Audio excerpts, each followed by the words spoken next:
ఒక బావిలో నుండి స్వయంగా వెలిసిన గణపతి నేటికి క్రమంగా పెరుగుతున్న విగ్రహం, అబద్ధం చెప్పిన వారికి శిక్ష, నిజం చెప్పిన వారికి న్యాయం చేస్తాడని భక్తులు విశ్వసించే మహిమ గల దేవుడు ఆయనే కాణిపాకం శ్రీ వరసిద్ధి వినాయక స్వామి. హలో అండి, welcome back to our channel. ఆంధ్రప్రదేశ్లోని చిత్తూరు జిల్లాలో ఉన్న ఈ మహాక్షేత్రం ప్రతి సంవత్సరం లక్షలాది మంది భక్తులను ఆకర్షిస్తుంది.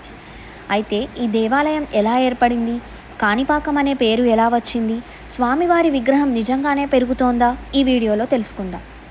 చాలా శతాబ్దాల క్రితం కాణిపాకం చిన్న వ్యవసాయ గ్రామ ప్రజలు వ్యవసాయంపైనే ఆధారపడి జీవించేవారు.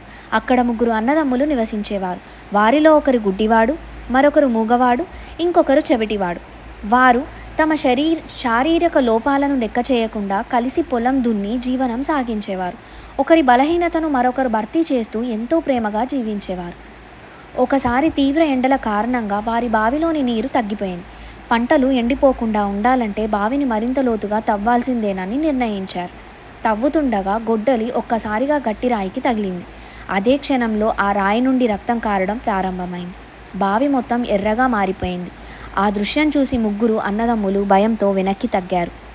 అదే సమయంలో ఒక అద్భుతం కూడా జరిగింది. గుడ్డివాడికి చూపు వచ్చింది, మూగవాడికి మాట వచ్చింది, చెవిటివాడికి వినికిడి వచ్చింది.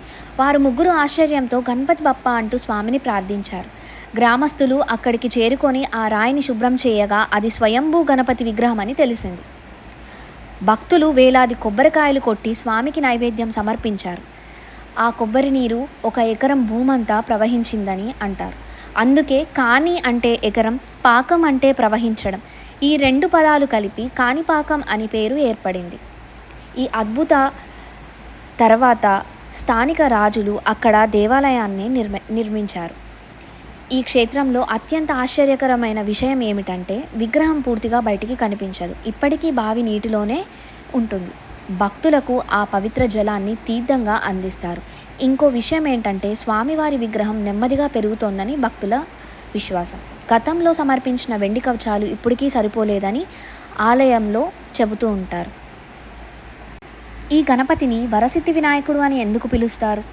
భక్తులు కోరుకున్న కోరికలను నెరవేర్చే స్వామి కావడంతో ఈ పేరు వచ్చింది. ఉద్యోగం, వివాహం, సంతానం, విద్య, వ్యాపారం ఏ కోరికతో వచ్చినా భక్తితో ప్రార్థిస్తే స్వామి అనుగ్రహిస్తాడు. కాణిపాకం ఆలయానికి మరో ప్రత్యేకత కూడా ఉంది. కుటుంబ వివాదాలు, భూమి తగాదాలు లేదా ఇతర వివాదాల్లో నిజం చెప్పాలంటే ఉద్దేశంతో స్వామి సన్నిధిలో ప్రమాణం చేస్తే సాంప్రదాయం ఇప్పటికీ కొనసాగుతోంది. స్వామి ముందు అబద్ధం చెప్పిన వారికి దుష్ఫలితాలు కలుగుతాయి, నిజం చెప్పిన వారికి న్యాయం జరుగుతుంది. ప్రతి సంవత్సరం వినాయక చవితి సందర్భంగా 21 రోజులు బ్రహ్మోత్సవాలు జరుగుతాయి. ఈ వేడుకలు దేశం నలుమూలల నుంచి లక్షలాది మంది భక్తులు వస్తారు. ప్రత్యేక పూజలు, రథోత్సవం, సాంస్కృతిక కార్యక్రమాలు ఎంతో వైభవంగా నిర్వహిస్తారు. ఇప్పుడు నేను చూపిస్తున్న వీడియోలో మనకి అన్నప్రసాదం, శీఘ్ర దర్శనం అన్నీ ఎక్కడుంటాయనేది నేను డీటెయిల్గా ఇచ్చాను ఫుల్ వీడియో.